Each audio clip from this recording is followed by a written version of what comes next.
Welcome to Cybersecurity Shall Be C-Level Priority, the podcast that puts the digital world to the test. Cyber attacks are on the rise, and data is the most valuable asset in today's world. But how can we protect what matters most to us?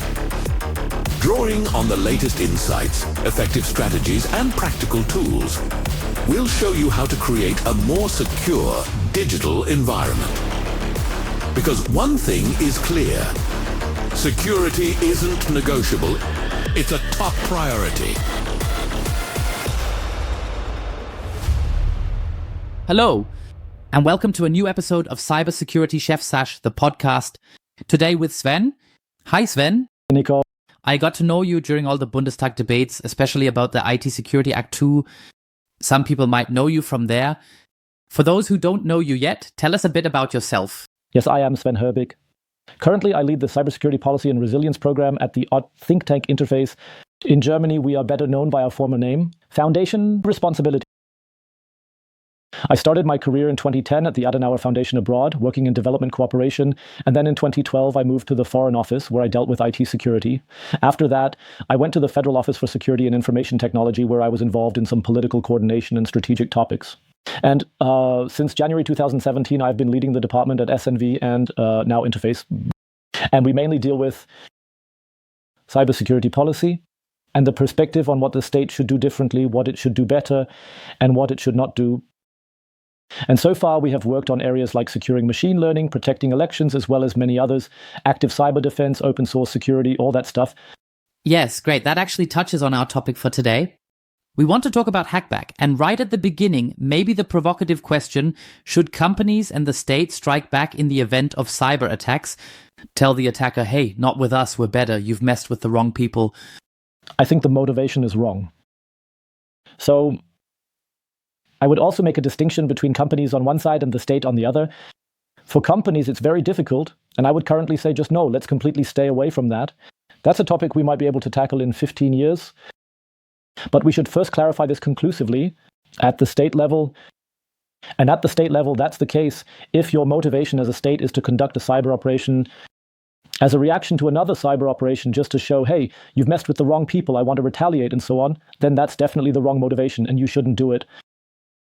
But if your motivation is, hey, we want to investigate to attribute who is behind it, technically speaking, or we want to try that we can get into a command control structure and take it down as a reaction to that so that it won't be used against us again.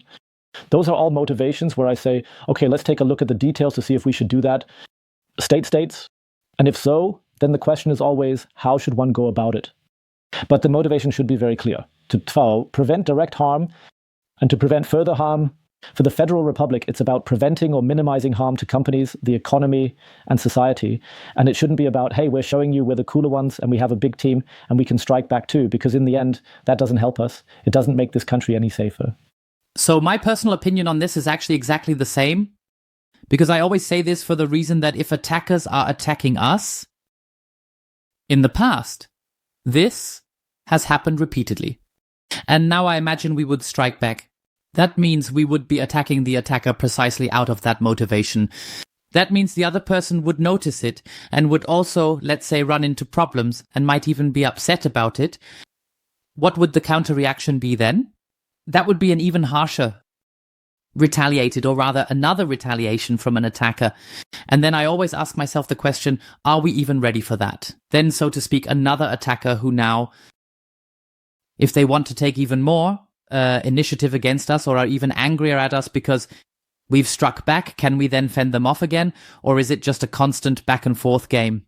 And personally, I say I don't think we should do that. Out of that motivation, because in the end, we would end up on the losing side as even more pressure would be exerted from the other side, which we might not even be able to handle right now. That's my explanation where I say I would just keep the government's hands off. Hackback. I would go in there.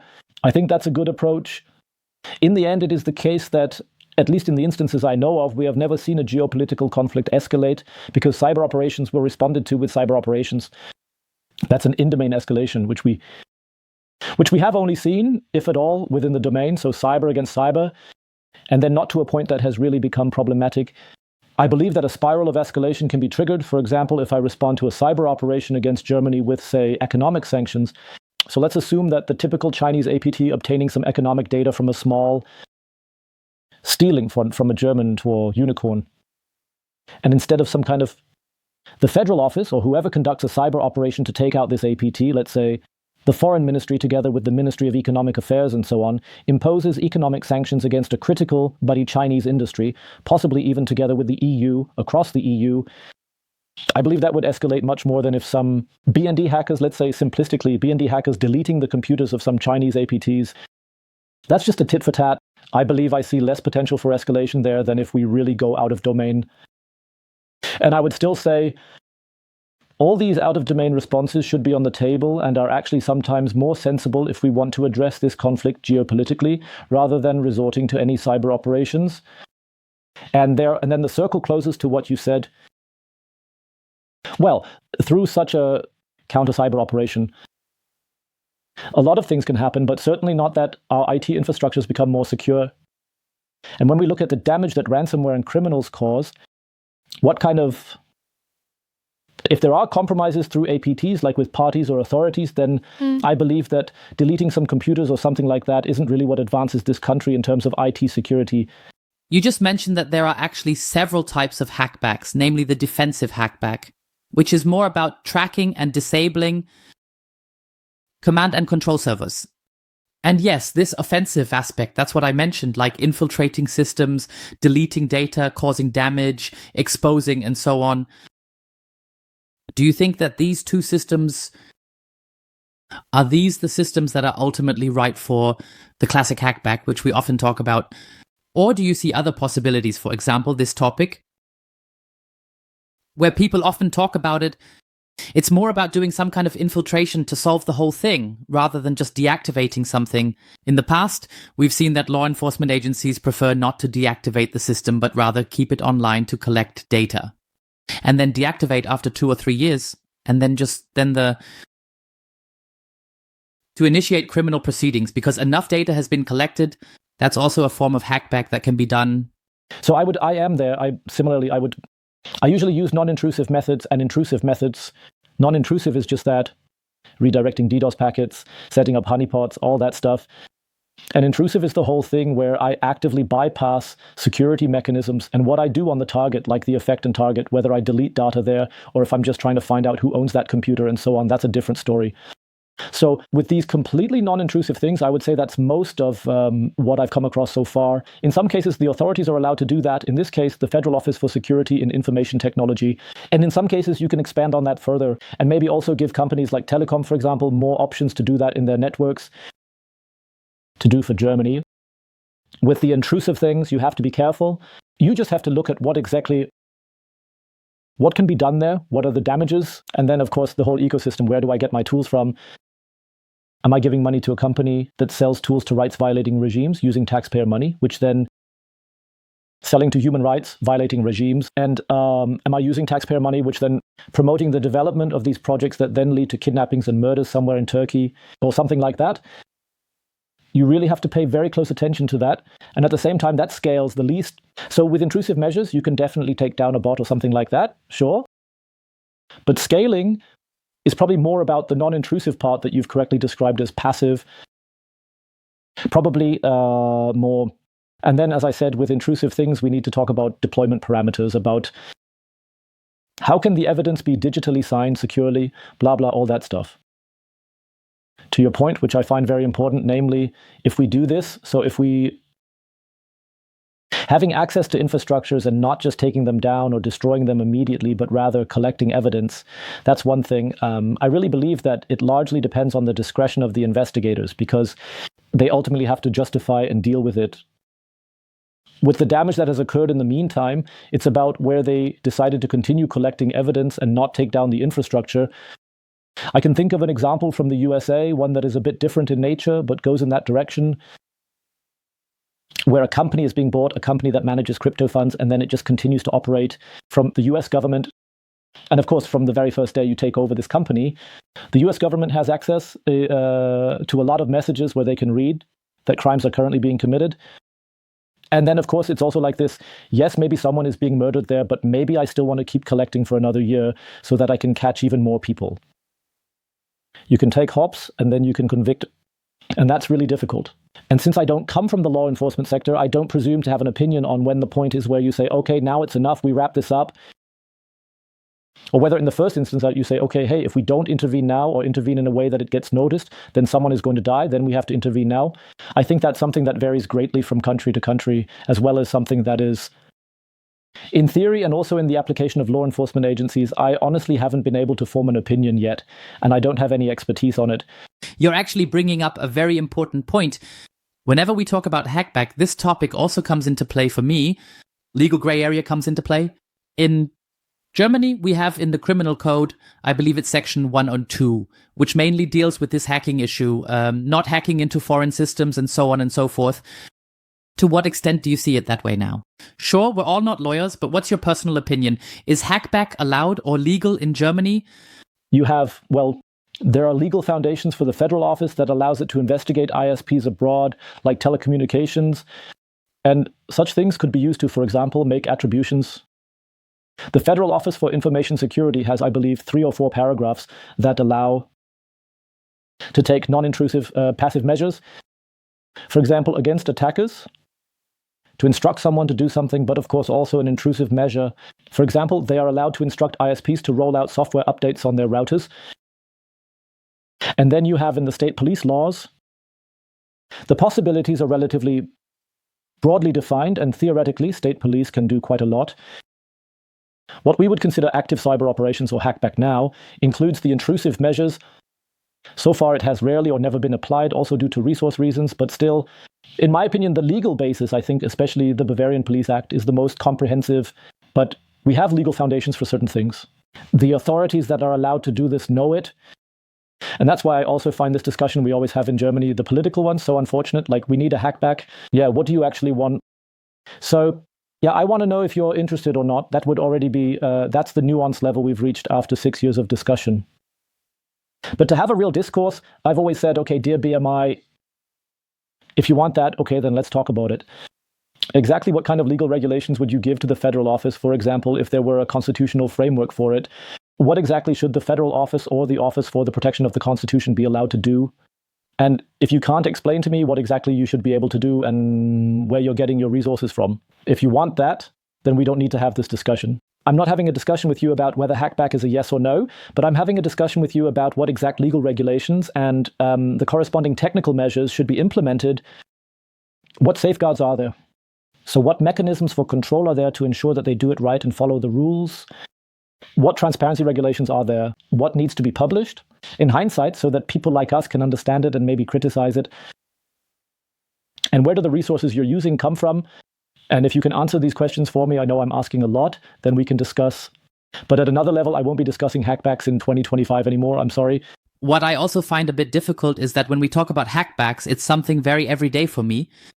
Who can actually ensure that it actually hits the right target, you know, because when we talk about a hackback, it's usually the case that attackers rarely reveal their identity. I mean, they use VPNs, other servers, different IP addresses, whatever. And then suddenly I might be attacking an IP address or a server, but I don't even know if that's actually my intended target in the end. I find that so fascinating because I see it from the perspective of cybersecurity as it is. Yeah, it's not even clear that the server that has attacked me actually belongs to the attacker. And now the other way around with the hackback. Now I'm attacking a system where I also don't know if it belongs to that person or if it's really the system. I can imagine that being difficult too. Yes, whoever carries that out definitely has a very high duty of care for what they do on which system. The organization will also have to be held accountable for that.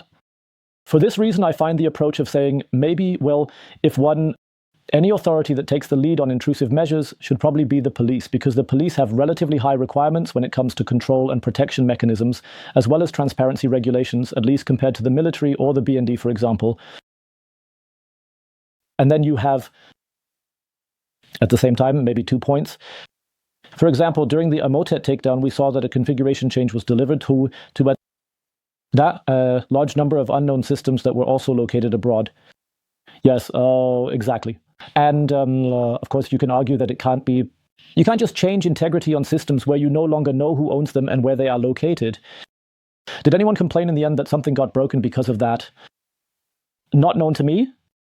Similar to about 10 years ago, the FBI in the USA conducted Operation Torpedo. They exploited a zero-day vulnerability, so in the Tor browser, but it hasn't been clear until today whether it was Firefox that used Tor or if it was in the Tor add-on itself. And they created a marketplace for, I believe it was child pornography, can be equipped with such a beacon. That means anyone who accessed that marketplace website in Tor in the dark web received a beacon that then sent back, "Here I am." And of course, they had, I think, about 40,000 systems or so. Of those, 12,000 were abroad. We wrote it down, don't hold me to it, but it was thousands of systems. No state has ever complained that the FBI provided data on which computers in its country accessed a dark web child pornography site. And I believe that if we need to have an honest and objective discussion, we have to, of course, be careful here and so on. But yeah, so far we have not seen that these operations have at least resulted in a hospital no longer being able to function or a critical infrastructure being brought down. And if a state complains that someone has intervened in its systems, and maybe to touch on that briefly again, of course, it also makes a difference if I know, and I should know, which systems I'm intervening in and where they are located. That makes it even more complicated. Systems, well, to be honest, for us, China is a strategic rival according to our national security strategy. Intervening in systems is something different than with the French, for example, or with a state that we might want to somehow convince internationally to be on our side. But with those that are not in NATO or that are not a strategic rival, that certainly makes a difference. But of course, you also have to ask, if I have systems in France, I would tend to talk to the French partners instead and to say, hey, can you help me? Instead of saying, hey, I don't feel like waiting for you. I'll just compromise your system. So there is, of course, an inherent geopolitical perspective in there, aside from the perspective, that's obviously my computer, that's your computer, which belongs to some company. But this actually fits well with the system patching debate we always have, where the BSI or other authorities want to be allowed to patch systems in critical infrastructure so that they aren't attacked from the outside. But it's also an intervention in their system landscape. So this doesn't really have much to do with help, but it's still an intervention behind it. Yes, definitely. So the legal basis that exists is that the BSI can instruct, for example, Telecom to patch their own routers remotely. So the BSI itself doesn't do anything, it just issues orders. So it's not that the BSI goes in and patches my router because there's something wrong, but it says, where am I right now? I think I'm with Vodafone. Dear Vodafone, here, the router isn't patched. Let's do some remote patching. And since those are their systems, do they know the systems? That's different than saying, hey, the BSI is now starting to, I don't know, with companies or Bayer, or start patching some productive systems there. That's for sure. And I also don't think the BSI wants that. I also don't believe that there is sufficient expertise in every individual subfield for anyone to write a patch and deploy it. So I think we're far off there. That wouldn't be good. I agree with you. But I think B, neither is it intended, nor is it in the interest of the federal government or the BSI to acquire such capabilities for this authority. We just talked about this, and you also mentioned at the beginning, for example, Israel has also been known for doing hackbacks. Do you also like other countries? One where, okay, they've done hackbacks before, and what was the outcome of that? So most of the information about counter-threat operations actually comes from the USA. The USA you can think what you want about it, but the USA are very transparent when it comes to such operations. That all goes through their judiciary. And because of that, we have a very, very good information situation. We wrote down a few case studies and published them on our interface. And I think apart from one case study, they're all American. One example, but it will just provide a good information basis. The Israelis did something, the Iranians did something, and at some point it gets a bit blurry. Is it already a conflict, or are these still counter-threat operations, hackbacks? What those definitions are. If you want to go further regarding the topic of offensive cyber operations, so not necessarily just as a reaction to something, but generally, offensive cyber operations, then there are, of course, many states involved. The English and the Australians, for example, published their own little pamphlets last year, and the year before published How You Proceed. But to be honest, it's all just an information situation on which I can't really judge whether it was done well. So with the Americans, and also what we know about the Emotet takedown, for example, we have a sufficiently good information situation to assess that. And that's why we included these case studies in our publications and mapped them against our own developed framework and said, were these operations that we consider as successful and B, would assess them as responsible or rather as not responsible. And surprisingly, the American operations come off quite well. So super interesting. So I actually didn't know that either. It might also be something for those who are interested. Feel free to take a look around the website and also check out these use cases. I think that's super interesting. For me, one topic that always comes up when we talk about hackbacks is the ethical debate around it. Is that even allowed? Does that make sense? Does that even make sense? What do you think about that? I try to stay out of ethical debates as much as possible. That's why I said earlier, what provides the most security for this country? And yeah, the reason I stay out of it is because I have to be able to argue in the political arena why I hold a certain opinion. And with those with whom I have success with ethical arguments, these are the ones who actually mostly share my opinion anyway. And with those whom I don't have success with ethical arguments, they are the ones I actually need to convince. So a long time ago, I decided to step back and say, okay, we're not looking at this from an ethical perspective, but rather from a purely technical and hard national security perspective, because we still come to a very similar, if not the same result, but have an argument that convinces opponents or those who are not convinced of our opinion. I can convince them better and take them along more effectively than if I were also arguing from an ethical standpoint. I'm not saying it's unimportant. I'm just saying that if we want to convince the people who aren't convinced about this topic right now, then a different approach is often more effective, stringent and focused. Even if the ethical issue isn't that important to you, I often hear that there's this desire to defend oneself, especially for companies, right? When they are attacked, they want to defend themselves. You've already said something about that. Personally, I would also say that I wouldn't do that right now, because if a company has already been attacked, then there is some kind of vulnerability that has been exploited, and it's just difficult for him to argue that for me. So I wouldn't see it as torture to say, hey, companies should also do hackbacks. It's not that ethics aren't important to me. It's just that in the work of persuasion, it's not the primary argument right now. But on your point, I agree with you. So there is an emotional component, and we hear that not just from companies, but also from the government. I should be allowed to defend myself. We're here. We have the right to. That's all not a basis for argumentation. It's all just gut feeling and emotional and somehow populist.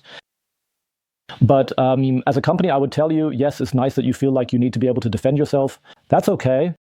I believe that during World War II, American companies also built anti-aircraft defenses on their skyscrapers. All fair, but we have a legal basis, and that legal basis doesn't allow you to do that. To break into computer systems because you are your company, and you also have to adhere to the criminal code and so on. You can do whatever you want, but it's not legally permissible. Point. No? And then, of course, the component you just mentioned becomes much more important. So maybe you should just take care of your vulnerabilities and your IT infrastructures before you hire 20 people to hack back against some cybercrime organization somewhere in Eastern Europe or Russia. So if I say this, I don't know, it might get you further in a C-level meeting to say we've done something, but that it doesn't move forward or improve security. Now, it's like this, especially since you've hinted at it a bit. I've also read that hackbacks could be used as a kind of deception maneuver to distract and to redirect. That accordingly, what are your thoughts on the topic? Are you talking about redirecting data packets or distracting from something? Yes, so above all. I've often heard that hackback can be used as a deception maneuver to essentially make the attack go nowhere and redirect it to other parties, to other people. So basically picking another innocent party to target, so to speak. So yeah, whether it's redirecting data packets or redirecting attacks, there are many technical ways to do that. But I've also read that other states have done that as well. Indeed, I think it really depends on that. I mean, a lot falls under that term active cyber hackback. I think it really depends, again, on the things I mentioned earlier. Who does it? What are the nuances? Legal basis, transparency, oversight? Are there control measures? Are there safeguards? Have we really thought about what we're actually causing instead? And I believe that if you go through such concrete indicators, you can definitely analyze the case or the cases you've just mentioned and see if that is the case in individual instances.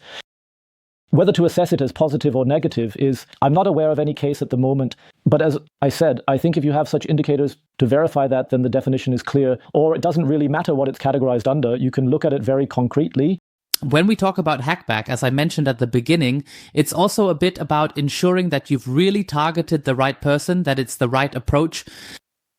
We've already talked about the methods, that there are active and also passive ways. Where do you see for yourself personally in the future regarding this? I know hackback is such a huge buzzword. Everyone has a different take on it. But where do you see the future for us personally? More in a passive role or more in an active role? So I don't think it always has to be either or. I do believe that the area of the takedown of botnets and so on is indeed valid. And we should take a closer look at how we are then exposed according to the indicators, the legal basis, where we get the stuff from, and so on and so forth. And what is the deployment scenario? And so taking down or cleaning up control networks and such. You can and should at least talk about that. I don't know where you end up in the end. You have to take a look. But I believe that's one of the valid use cases in terms of that. Let's discuss what is missing. Otherwise, I'm in favor of non-intrusive measures. We should then try to provide all the possibilities, both resources and legal frameworks, that make technical sense. And on the other hand, I believe having the option to take down a botnet makes sense. But it just is, you take a measure that is very resource intensive and is only effective after half a year or a year. And it only prevents future damage, namely the damage that is being done. That means we need to allocate resources. And when we talk about overall cybersecurity, I still believe that a large part of our resources must be used to prevent our systems from being compromised, to carry out serious attacks, to quickly detect when they are compromised. And yes, here the basic words are resilience, getting things back up and running as quickly as possible so that the damage is kept to a minimum. And I believe that should always be our premise. When it comes to cybersecurity and active cyber defense, we can certainly discuss hackback on the sidelines, but in my opinion, it has taken up way too much space in recent years, considering that it really won't and doesn't make a huge contribution to overall IT security and cybersecurity in Germany. Now I come back to my favorite topic because this is something that is being heavily pushed through the village by the lobby group in Germany, namely the topic of cyber defense. Do you see hackback as part of cyber defense? Yes, it is already being referred to as active cyber defense. So, but as I said, we also have our definition in our paper. If it fits in with what is being discussed in political terms under cyber defense, then it fits in. If not, then it doesn't, because everyone has a different term for cyber defense. And then cybersecurity comes into play. And as I said, I think we need to take a detailed look at what is meant by what. I believe what we've been discussing under active cyber defense, we've been able to clarify in the last 20 to 30 minutes. And exactly, but with every new word, you open up a new can of worms. We can certainly discuss that. And for example, cyber is also predestined for that. But that's a completely separate topic again. And I would also like to break things down to concrete levels, as I said. Because most of the time, people themselves don't know what they mean with their words. And that's always very difficult to discuss, I must say. Yes, thank you very much. I just took the key topics for myself from our conversation. Hackback is legally, technically, and perhaps ethically very risky. One has to think about it. Do you really want to do it this way? For me, there are also legal, in quotes, legal alternatives, something like threat interface. And yes, there are also other defense mechanisms that don't necessarily have to be a hackback. And what is also exciting for me is to see how hackback is being implemented internationally in the future. So maybe the EU is also planning to say, hey, we want to include hackback on our agenda and we want to describe it in more detail. I think something can still happen there. And then that changes too. But in my personal opinion, when it comes to topics where it really involves hacking back to take revenge, we should definitely stay away from that. But I agree with you when it comes to botnets or any darknet stories where it is also about people there to prevent access or to prevent crimes, then I see this as an effective means. But now to take hackback as the all-encompassing topic, as it is often done in politics, hey, we have to do hackback, I'm really scared of that. Because I always think, okay, if we really go in there with this mindset, we want to do hackback in order to stop the attacker. In other words, to show, hey, we're also strong now and you can't mess with us. I really don't want to see what happens on the other side as a countermeasure. You know, I'm absolutely with you. I think we have more important topics than active cyber defense, especially when you throw in blockchain, AI, and quantum all together. Just ask how many companies really have 100% asset management, a proper patch management system, and sufficiently qualified employees who can tackle the issue of IT security. These are the bread and butter topics that no one wants to talk about in politics because they're boring and all. But there's a lack of that everywhere. And when we have solved those, or almost solved them, then we can gladly take a look at those shiny things. And of course, there is also ML-supported machine learning-based software that can help professionals a bit. I don't want to question that either. But this focus on the new and shiny, indeed, while we truly haven't done our homework at all, in fact, is a bit embarrassing. Absolutely. Perhaps as a final call to action, the question to the community again. What do you think about the topic of hackback? Is it legitimate self-defense or a taboo subject? Feel free to share your opinion in the comments. I would love to hear it. And I would say thank you to you, Sven. Thank you for your participation. That's it for this episode of Cybersecurity as a Top Priority.